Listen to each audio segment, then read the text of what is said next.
Last month on Truck Talk, I brought to you the idea that proper gearing with turbocharger and injector sizing was all a great way to save parts and keep things alive a lot longer than normal. Well, this month I bring to you proof. So what I've got is a truck that we've done power upgrades to. I've documented it. It's right at 500 horsepower, makes just a little bit over 950 pound-feet of torque. This transmission is stock. It's the Eisen tranny. And when this truck was bought new, it was brought to the guys at Power Products. And that's where Cooper comes in to explain to you what they did to it back then when it was new, right before we did all the power upgrades. Coop, what'd you got? Well, some of the things that we like to do is we build trucks based on the way we use them. And we actually use trucks the way they were intended to be used. That doesn't always line up with what the factory wanted. The factory's trying to hit an EPA number.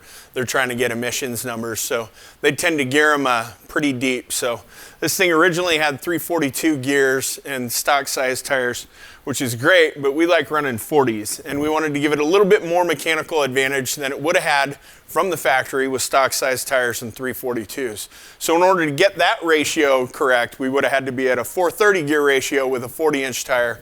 Would have put us at about the same rolling rate that the factory setup would have had, and that just wouldn't work for us. These things were made to work. They were made to tow. They need to tow good. They need to stay in their peak power band.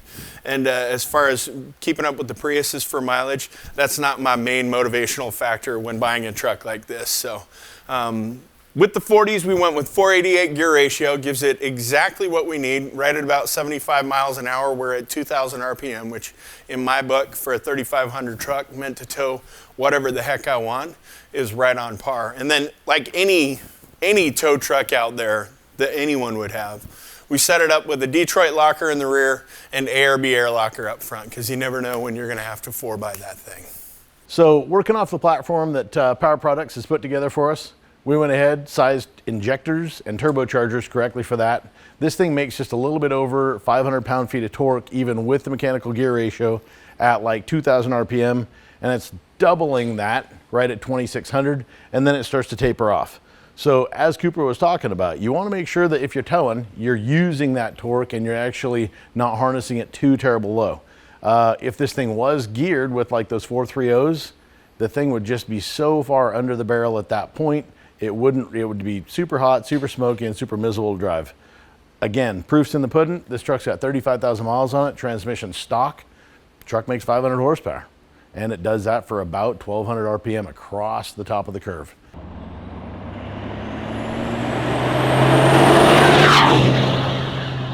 Some of the nice advantages of gearing are, one, it's a simple horsepower upgrade. It's going to make that truck respond a whole heck of a lot better, feel a whole heck of a lot better. Feels way better. And two, it takes a lot of the load off of the drivetrain components.